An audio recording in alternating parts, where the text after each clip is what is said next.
Hello and welcome to round 2 of the Parenting Roundabout podcast. I'm Catherine Haleko and I'm here with Terry Morrow. Hello. Usually on this podcast we talk about parenting issues, but once a week Terry and I like to get together to discuss TV, movies, books, and other entertainment topics because it's nice to talk about something other than parenting for a change. This week, we're continuing with our watch of the first season of Veronica Mars and our accompanying listen of the Veronica Mars Investigations podcast. But first, we've been watching the first season of Zoey's Extraordinary Playlist in actual real time. And this week's episode is the season finale. It's called Zoey's Extraordinary Dad. We have sashayed so far. So, Zoey's Extraordinary Playlist, season 1 of number seasons came to an end, but it really felt like an end. I mean, not just because there was a death of her father passed away after being very ill for the whole season. Right. But it just felt very final. Yeah. Everything was kind of, all the storylines were wrapped, to the point where I wonder what they would do if they get another season, because it seemed to me that they were suggesting, and tell me what you think, but that maybe her powers are like over now. I guess. I don't know. I think that they sort of were, but it's one of those finales that could very easily be the end of series, but could be undone very, very quickly in the first episode of the second season. Mm-hmm. I mean, she sort of picked Max, but she didn't really. Mm-hmm. And, But if she didn't, man, that is just mean. And I mean, the songs are over, but maybe they're not. And it seemed like he could just very easily slip back into the same pattern. I really expected, right up until the very last second, that there was going to be some sort of zinger at the end to set something new up for next season. Mm-hmm. Wouldn't there be? Why wouldn't there be? Yeah. Why do you end it on everybody singing American Pie and being sad and look forward to season 2, everybody? Right. I just thought there would be some sort of little fact about her powers or some additional complication or something would happen to suggest that we should all stay tuned. Exactly. Mm-hmm. Or to give an idea as to where this would go in a second season. Right. And I don't understand why there wasn't. Unless they know there's not going to be one, in which case I guess that's nice to not tease us. But it really hasn't been announced. I mean, yeah, maybe it has been to the cast and crew. Yeah. I don't know. I just really don't know why you end it like that. Mm-hmm. I mean, an episode, sure. A season, unless you want to just say this is wrapped up now. But if you wanted to say this is wrapped up now, it would have been super, super easy to make her choice of guys clear. One line to Simon, like, I've chosen Max. But they're still being strung along, both of them, and it drives me crazy. So, yeah, she was making out with Max, but a couple of episodes ago, she was making out with Simon. So she still theoretically could be confused. Right. I'm confused. They're certainly confused. The guys. Mm-hmm. Yes. So, I just, okay, it was very moving, as we knew the death would be, and although I would have liked them to make the introduction of, make the scene where Peter Gallagher is there all spry in his nice suit, the little stinger at the end, like, oh, maybe he's going to still be around. But it was very sweet the way they did it. Mm-hmm. And, everything about it was just fine. But, fine isn't generally how you want to go out. Right. Yes. But I feel like, anybody who's a huge fan of everything the show does is going to be like, how hard-hearted are you? You didn't think this was spectacular. Oh my goodness, it was so moving. I was crying. Okay. It was impressive the way they use the song American Pie, I guess. which is a sappy, sappy song, but Yeah. the way they put the different lyrics in different people's mouths, and they did line up with the character. Yes, and that did not enchant me. That just seemed silly to me. Because apparently I am, hard-hearted and uncaring and unfeeling and a stone. It just seemed kind of contrived. Like they said, oh, we could do American Pie, and then we could fit the lyrics to each person, and it would be so cool. But if instead of just an organic thing, the whole show is contrived. I mean, it is. That is, you have a good point. Yes. Yes. It's not just this once. Yeah, I guess. This just seemed particularly so to me. But, everybody, you do you. If this is, I feel bad because I generally really enjoyed the series. I'm not sorry I watched it. I think it was really interesting and sometimes really fun. And it's certainly a creative idea. Yeah. I wanted something more from it, but I don't know quite what. I am like Zoey with her two guys going, I'm just not, I love you, but I just can't quite commit.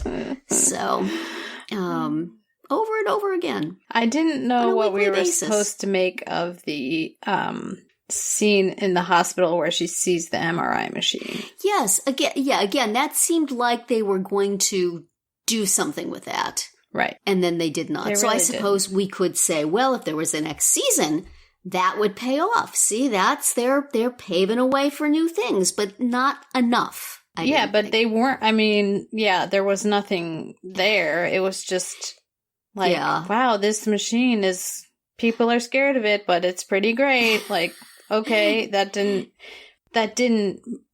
have any connection really to anything. Are we supposed to think that dude had something to do with it? That maybe he's somebody who makes things like that happen? He's like the touched by an angel person. Because technically it was his playlist that downloaded into her head. So. Right. True. But you could have, if you wanted that to be the next season zinger, you just had to a line or two, just a little bit. Right. So I don't know. This is the sort of thing that makes me think they were hedging because they don't know if they're coming back. But go for it. We all know how TV is. We'll forgive you. Just leave it with something to talk about what's coming up and not just, wow, that was an interesting effort in entertainment. Good on y'all. Which is where I sort of feel now. Right. It was odd, wasn't it? Didn't it seem odd? Yeah, for sure. Definitely. And, so I guess the fact that Joan is now going to be in charge of the company is like maybe next season this will be interesting. But for most of the series, I thought she was the head of the company. No, but there was always that, fake Mark Zuckerberg guy who... Not always, though. He came in, I have to think, like the last third of the season. Right. I don't think he was in there from the beginning. But once he was on the scene, you knew that he was the big boss. Right. Or the owner or whatever it was. But agreed, because once they found out about the existence of the 6th floor, I was like, wait, what? How does this company work? I don't understand it. Yeah. And also, like, Joan is not the heart of this show. So, like, as much as I like Lauren Graham, that's not... I do. Can't hang a season on that, I don't think. So. And speaking of things that didn't quite work, the whole business with her and Jane Levy and Mae Whitman talking being on, to each like, other. Zoom together. Yeah, that wasn't necessary or successful. There was both not enough and too much of it. It would have been fine at the beginning and the end, and it would have been fine with every commercial break.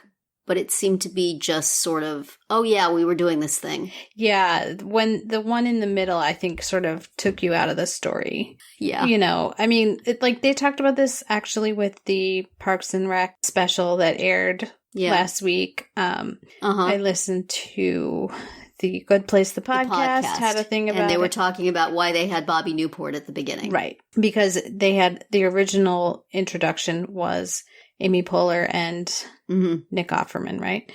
Right. Sort of giving a little intro, like, this is a special, this is a fundraiser, blah, blah, blah. Yes. And they decided it's weird. Right. And Bobby Newport introducing it was one of the best parts about it. So I think that was an excellent change. Genius. And the fact that Paul Rudd just happens to have a Leslie Knope 2012 sweatshirt. He could just pull out from wherever he was quarantining. Yes. That was outstanding. That was wonderful. That was a good, to get off the topic, but for folks who are Parks and Rec fans, if you watched that special, listen to it's the Good Place podcast, but they had a special episode about. Right, it's in their feed. Parks and Rec. That's where you can find it. They're just Mark Evan Jackson is just going to look for any opportunity to revive that thing. Oh yeah, he's going to keep talking. So, but yeah, right. it was a good episode too. Yes. So Zoey, so long. Yeah. Maybe we'll see you again. Yes. And maybe I wonder. One day we will be sitting in our homes and we will hear singing coming from the TV and we'll say, "What's that? Is that you, Zoey?" Is it me looking into the toaster and seeing myself singing? Yeah, that was another thing. Like, she started the show by realizing she was singing to herself. But only when she was looking at herself in the mirror. Yeah. Or only when she was seeing her reflection. Right. But she wasn't singing. Her reflection was singing. Oh, I see. Okay. I just noticed it one time when she was looking in a mirror, and you could see that she was not. Her lips were not moving. I got it. Okay. So, but it took a while for me to realize. Yeah, I didn't see that, so I was like, the situation. What was the point of that? I have no idea why that just happened. Yeah. I was like, is that yet another way that the powers are changing? Oh my goodness. Stop. The powers that we are possibly never going to know what was up with that. How could they end the season without giving some sort of what was up with that? Well, the MRI. Yeah. Well, yeah, but they didn't use it for useful purposes. Sometimes you have to let art wash over you, Terry. Just singing, dancing, lasagna. Hey, exactly. It's all good. Don't look too closely. No, just enjoy. See, once Renee Elise Goldsberry fired Max, that's it. She's gone. I know. You don't see her again. She didn't get asked to go to Singapore and be the new CEO. So no, because she has bad judgment, obviously. I think so. Enjoyed watching it. Enjoyed talking about it. And we'll watch it again if it comes back. And if it doesn't come back, probably will not feel too sad. Yeah, well, probably. Just because it's, as this was presented to us, it is sort of a complete unit of entertainment. So I wish they had given me something to wish it came back by. But, you know, I'll take what I get. Agree. So, from one musical world to another, Veronica Mars featured, as Wallace calls him, the gangster rap impresario, Bone Hamilton. And as I like to call him, here's yet another entire family we have never heard of. Right. Who are these people? Where did they come from? Why has nobody mentioned them before? Well, technically, they mentioned Yolanda because she's the one who kissed Logan. Right. And we find that out later. Yeah, but agreed. For a small beachside town, this place has a lot of people. You would think that we would have, Yes. Anyway. Yo, Anthony Anderson, nice to see you. Good job. Right. Getting that paycheck. That's right. Sending everybody scurrying to their IMDb going, is that Anthony Anderson? Yeah, it is. Right. Okay. And the best friend of Yolanda, who Veronica Mars interviewed, was from High School Musical, Monique Coleman. Mm-hmm. So I was like, think I know who that is. Yeah, I recognized her right away. And it was kind of funny that her name in the show was Gabrielle because yes, in High School Musical, of course, we had Gabriella, played by Vanessa Hudgens. Yes. But prophetic. This was before. I have to keep reminding myself this was before. And all these other things were after. But anyway, it was... I liked it. I liked the mystery plot of it. I was pretty sure that the brother had something to do with it right from the beginning because there was just something about that guy that seemed like he was up to something. And, especially at the point of the ransom note. I was like, oh, for sure, that was him. Yes. Well, you knew it definitely wasn't the other guy. Because of the stupidity of the way everything, I mean, the everything being set up in a way that you would not do it were you a criminal trying to ransom somebody. Right. So it was clear there was something else going on. So and I was kind of proud of him at the end that he pulled it off. That was that was very interesting. And then Veronica caught him. But I was never worried about the safety of Yolanda. No. I figured she had run off, and as soon as there was mention of her father's enemy having a son, I was like, oh yeah, they're in Vegas together. They got married. That was pretty clear. It's a little Romeo and Juliet tale here for y'all. That's right. Yeah, that made it, nicer to watch because I wasn't worrying about this girl being in terrible Dimebag's danger. closet. Yeah. Yes, exactly. That was pretty clear. But one thing on this episode that we maybe haven't been told to quite this degree before is that Lily's kind of awful. Yeah, this was not a good Lily episode. She was a mean girl. Yeah. And Veronica just kind of trotted around after her. Right. Feeling bad, but not doing anything about it. So, right. Yeah. I mean, she's always been kind of a free spirit, but she was awful in this episode. She was just really nasty. I mean, she was dismissive and awful about Logan, but then if anybody else made a move on him, she was vicious and dismissive to them. So, not a lot of fun, that girl. Which makes us again say, wow, Logan, your life is not good. Yeah. Even before all this stuff at home. Even back when your girlfriend was alive and you were theoretically on top of the world, she was not nice to you. She was not nice to you. Your father was horrible. Yeah. Wow. This whole season 1, the overarching theme has been start with an insufferable, horrible young man, and then by the end, make you feel really, really bad for him. Yep. And they're doing an awesome job. It's working. That's for sure. Yeah. Yeah. But, and Yolanda was extremely understanding when Veronica apologized to her for ghosting her, which she did at Lily's request. Right. I don't know why Veronica told Lily that she saw... That was a questionable bit of behavior. Yeah, that wasn't cool. But yeah, as terrible as they made Lily out to be in this episode, Yolanda was sort of just a pure radiant force of good. She was just like, she was sweet and she was understanding. And even though she ran off with her boyfriend, she was so cute and fresh-faced about it when she was on the video. And just as soon as you all make up, we'll come back. Right. And, she needed her edges roughened up a little bit too. It would have been helpful. But okay. I don't know. Her brother seems like he possibly might have had issues with her, but I don't know what we're supposed to think about the brother. He's just as easily been a serial killer who had her in pieces in the basement. There was just, that actor was just advised to look, super chunky swirly and inscrutable.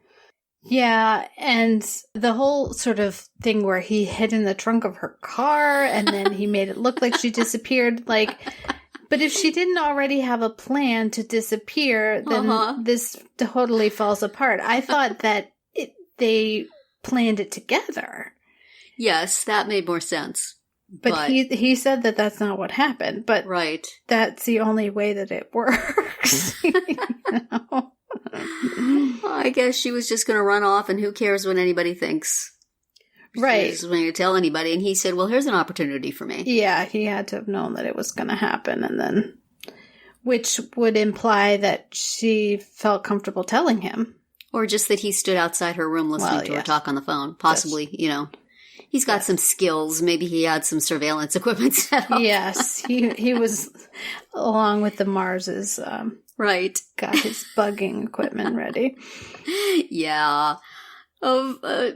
Enjoying the scenes of father-daughter detecting. 150% do not buy Veronica swooping into the front desk at the hotel, grabbing the guys, going up to their room, planting a bug, and swooping out. Yeah, while the person at the front desk just watches her do it. There is no possible way that hotel security was not on her in 30 seconds, and that the guys would have seen through her demonstrating how a phone works. Yeah. But, okay.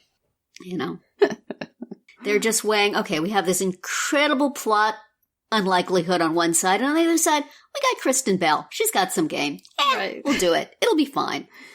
Well, and it'll be charming.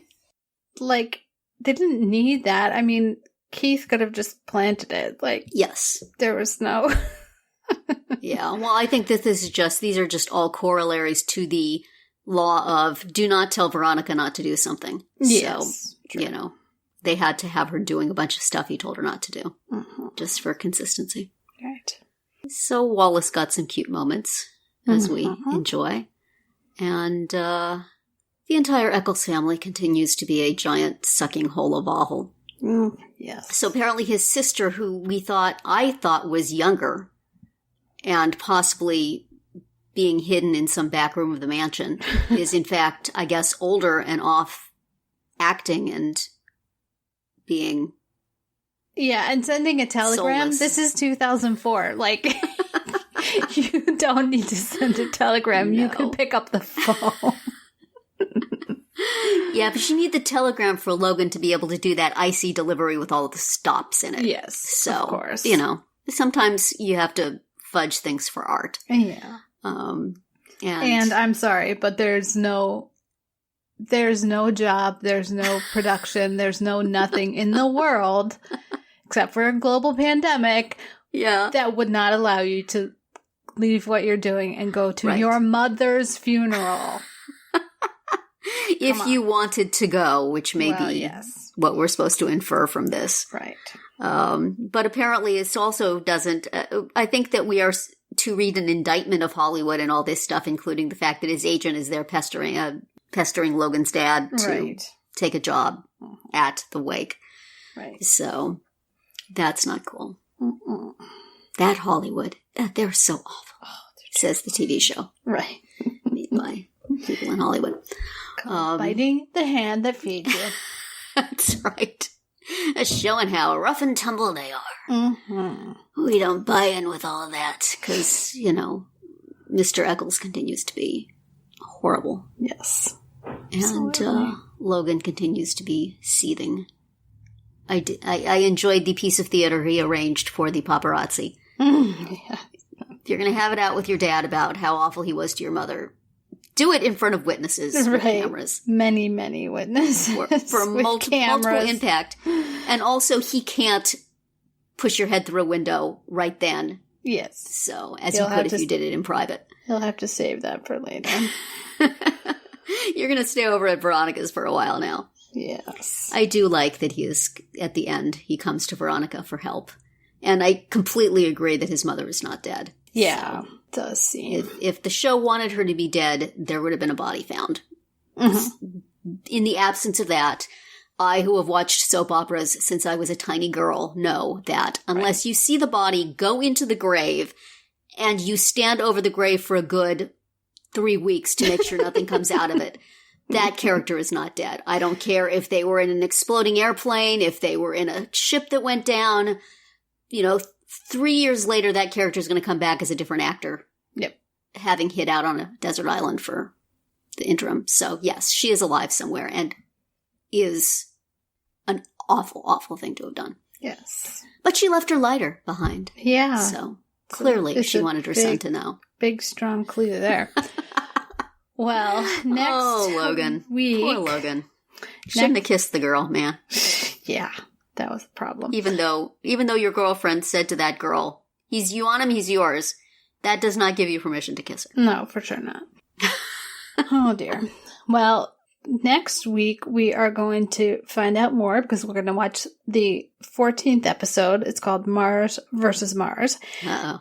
And we are going to watch the episode after that, which is called Ruskie Business, I guess. I'm not too clear how to pronounce that. Yes.